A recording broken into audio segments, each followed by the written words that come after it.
भारत और अरब के बीच 7वीं सदी में ही संपर्क आरंभ हो गए थे।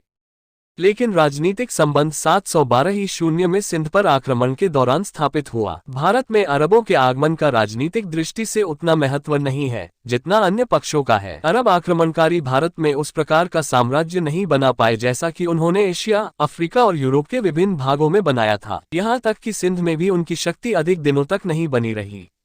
किंतु दीर्घकालिक परिणामों की दृष्टि से प्रतीत होता है कि अरबों ने भारतीय जनजीवन को अत्यधिक प्रभावित किया और स्वयं भी प्रभावित हुए। यद्यपि इससे पूर्व में भी भारत पर शक, यवन, कुषाण, हून आदि का आक्रमण हुआ था, किंतु भारतीय संस्कृति ने इन्हें आत्मसात कर लिया। उन्होंने भारतीय धर्म तथा सामाजिक आचार विचारों को ग्रहण किया और अपनी विशिष्टता खो बैठे। उनका एक दूसरे के ऊपर प्रभाव भी पड़ा, तथापि हिंदू तथा मुसलमान दोनों ही भारतीय समाज में अपनी विशिष्ट संस्कृतियों के साथ विद्यमान रहे। अरबों ने चिकित्सा, दर्शन शास्त्र, नक्षत्र विज्ञान, गणित और शासन प्रबंध की शिक्षा भारतीयों से ली। ब्रह्मगुप्त की पुस्तकों का अल्फजारी ने अरबी में अनुवाद किया। अलबरूनी कहता है कि पंचतंत्र का अनुवाद भी अरबी में हो चुका था। सूफी धार्मिक संप्रदाय का उद्भव स्थल सिंध ही था जहां अरब लोग रहते थे। सूफी मत पर बौद्ध धर्म का प्रभाव देखा जा सकता है। दशमलव प्रणाली अरबों ने 9वीं सदी में भारत से ही ग्रहण की। यदि तात्कालिक राजनीतिक दृष्टि से देखा जाए तो कहा जा सकता है कि अरबों ने एक ऐसी चुनौती पेश की जिसका सामना करने के लिए ऐसी शक्तियां उदित हुई जो भारत में आगामी 300 वर्षों तक बनी रहीं।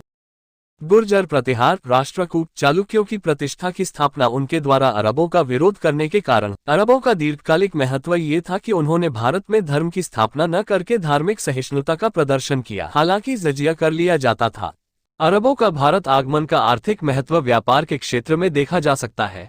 अरब व्यापारियों के समुद्री एकाधिकार के साथ भारतीय व्यापारियों ने तालमेल बनाया और पश्चिमी जगत एवं अफ्रीकी प्रदेशों में अपनी व्यापारिक गतिविधियों को गतिशील बनाए रखा। तुर्कों का आगमन, तुर्कों के आक्रमण के पूर्व अरबों ने भारत पर आक्रमण किए, किंतु भारत में मुस्लिम शासन की स्थापना का श्रेय तुर्कों को जाता है। मुस्लिम आक्रमण के समय भारत में एक बार पुनः विकेंद्रीकरण तथा विभाजन की परिस्थितियां सक्रिय हो उठी। तुर्की आक्रमण भारत में कई चरणों में हुआ।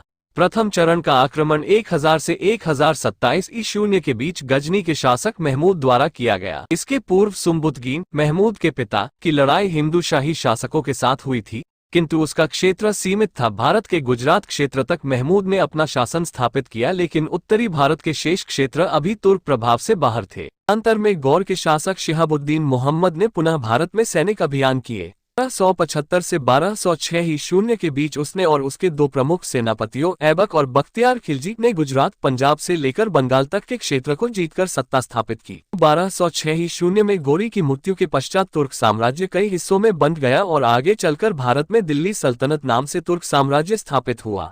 पूर्व भारत के राज्यों की स्थिति मुल्तान तथा सिंध दोनों क्षेत्र 8वीं सदी के आरंभ में ही अरबों द्वारा विजित कर लिए गए थे। सिंध में अरबों की सत्ता के अवशेष अब भी बने हुए थे। हिंदू शाही राजवंश उत्तर पश्चिम भारत का विशाल हिंदू राज्य था, जिसकी सीमा कश्मीर से मुल्तान तक तथा चिनाब नदी से लेकर हिंदुकुश तक फैली थी। महमूद ने इसकी राजधानी वहीं पर आक्रमण कर दिया तथा यहाँ का शासक जयपाल था, जिसने पराजित होने पर आत्महत्या कर ली। भारत में स्थित कश्मीर का क्षेत्र महमूद गजनवी के आक्रमण के समय से राजनैतिक अव्यवस्था से ग्रसित था। यहाँ की वास्तविक शासिका क्षेत्रगुप्त की पत्नी दीदा थी।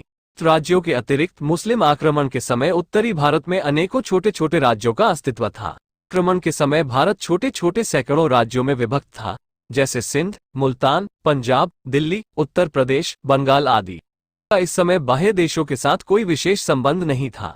आर्थिक आधार कमजोर था, जिसके फलस्वरूप सैन्य आधार भी कमजोर हो गया। आर्थिक विभाजन की यह समस्या केवल राजपूत राज्यों तक ही सीमित नहीं थी, बल्कि इसका परिणाम देश के सामान्य जनजीवन पर भी पड़ा था। भारत में राजनीतिक एकता का पूर्णतः अभाव था। इस समय छोटे छोटे राज्य सारे देश में बने हुए थे, परंतु कोई भी एक राज्य या शासक इतना शक्तिशाली नहीं था जो इन्हें जीतकर एक छत्र राज्य स्थापित कर सके। आंतरिक कलह ने इन्हें कमजोर बना दिया था और विदेशी आक्रमण का प्रभावशाली ढंग से विरोध करना इनके लिए संभव नहीं था। इस स्थिति के लिए राजपूत शासक जिम्मेदार थे, क्योंकि ये हमेशा आपस में संघर्षरत रहते थे। आंतरिक अशांति की इस परिस्थिति ने अंततः राजपूत शासकों का अस्तित्व समाप्त कर दिया। मध्यकालीन भारत की प्रमुख घटना मुस्लिमों का आक्रमण थी, जिसमें सर्वप्रथम अरबी आक्रमण हुआ और बाद में तुर्की आक्रमण हुआ। सर्वप्रथम अरबी मुसलमानों का आक्रमण 636 ईशून्य में हुआ था। ये आक्रमण खलीफा उमर के समय में हुआ और यह आक्रमण असफल रहा। भारत पर पहला सफल आक्रमण 712 ईशून्य में मोहम्मद बिन कासिम द्वारा किया गया। यह आक्रमण खालिफा अल वाजिद के शासनकाल में हुआ था। श्रीलंका में अरब यात्रियों की मृत्यु इस आक्रमण का प्रमुख कारण था। मोहम्मद बिन कासिम के आक्रमण के समय सिंध का शासक दाहिर था। इसने सिंध तथा मुल्तान को जीता। मुल्तान से अरब आक्रमणकारियों को अपार सोना प्राप्त होने के कारण उन्होंने मुल्तान को स्वर्ण नगरी कहा। भारत में जजिया कर लगाने वाला प्रथम व्यक्ति मोहम्मद बिन कासिम था। अरबी भाषा में अंकों को हिंदसा कहा जाता है क्योंकि उनका मूल स्थान हिंद भारत है। भारतीय खगोलशास्त्र पर आधारित प्रमुख अरबी रचना अल्फाजरी कृत किताब उल-जिज है। भारत पर अरब आक्रमण की सूचना चचनामा तथा बिलादुरी कृत किताब फुल अल बल्दान से मिलती है। अरब आक्रमण के समय दो अरबी विद्वान सुलेमान व अल मसूदी भारत आए।